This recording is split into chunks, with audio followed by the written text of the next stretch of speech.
दोस्तों, क्या आप जानते हैं हिंदू धर्म में होली क्यों मनाई जाती है और क्यों होली में रंग से खेला जाता है? और क्या आपको पता है होली माता की पूजा क्यों की जाती है और क्यों लाभकारी होलिका दहन की राख मानी जाती है और क्या लाभ होता है होलिका दहन की राख घर में रखने से? दोस्तों, हमारे हिंदू धर्म में होली से एक दिन पहले अर्थात फाल्गुन पूर्णिमा पर होलिका दहन करने की मान्यता है। ज्योतिष शास्त्र के अनुसार अगर होलिका की पूरी विधि विधान के साथ पूजा की जाए तो वो आपके लिए काफी लाभकारी सिद्ध हो सकती है और यही कारण है कि हर साल पूरे उत्तर भारत में होली से एक दिन पहले होलिका दहन किया जाता है। वैसे ये तो आप जानते ही होंगे कि होलिका कौन थी। अगर नहीं जानते तो बता दूं कि होलिका भगवान विष्णु के भक्त प्रहलाद और हिरण्यकश्यपु की बहन थी, जो प्रहलाद को मारने के लिए आग में बैठ गई। वैसे तो होलिका को यह वरदान प्राप्त था कि उसका अग्नि कुछ भी बिगाड़ नहीं सकती, लेकिन भगवान विष्णु की कृपा से जो अग्नि उसने प्रहलाद को मारने के लिए जलाई, उसी अग्नि में जलकर वो स्वयं राख हो गई, जबकि भक्त प्रहलाद बच गए। और उसी दिन के बाद हर वर्ष फाल्गुन पूर्णिमा के दिन होलिका दहन और उसके अगले दिन होली का त्योहार मनाया जाता है।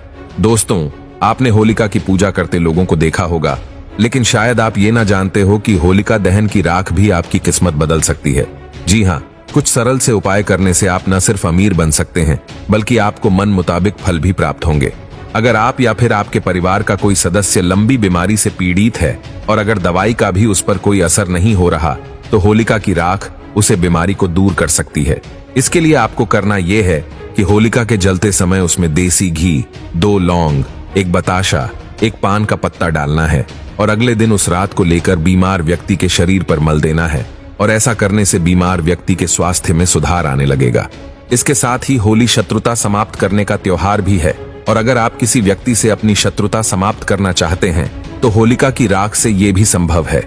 आपको अनार की लकड़ी से होलिका दहन वाले स्थान पर उस व्यक्ति का नाम लिखना है जिससे आप अपनी शत्रुता समाप्त करना चाहते हैं। इसके बाद उस नाम को मिटाकर उस स्थान से थोड़ी सी राख लेनी है और फिर उस व्यक्ति पर थोड़ी सी ही सही लेकिन राख फेंकनी है, जिससे उसके मन में आपके प्रति आई कड़वाहट मिट जाएगी और आपकी दुश्मनी दोस्ती में बदल जाएगी। यही नहीं, अगर आपको बार बार आर्थिक नुकसान का सामना करना पड़ता है तो आपको करना यह है कि होलिका दहन वाली शाम अपने घर की चौखट पर आटे का बना दीपक जलाना है।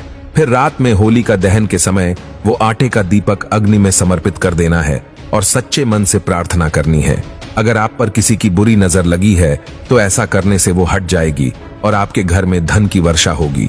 यही नहीं, वास्तु शास्त्र के अनुसार होलिका जलाने के बाद उसकी राख को घर में लाकर दक्षिण पूर्व दिशा में रखना चाहिए। दरअसल आग्नेय या फिर इस दिशा को घर में अग्नि तत्व का सही स्थान माना गया है और यही पर अपनी रसोई भी रखनी चाहिए।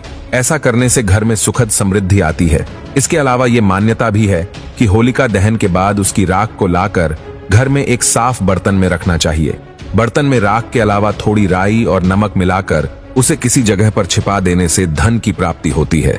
लेकिन याद रहे, वो बर्तन साल भर के लिए छिपा रहे और फिर अगले साल दोबारा होलिका दहन पर उस राख को पानी में विसर्जित कर नई राख को बर्तन में रख देना चाहिए।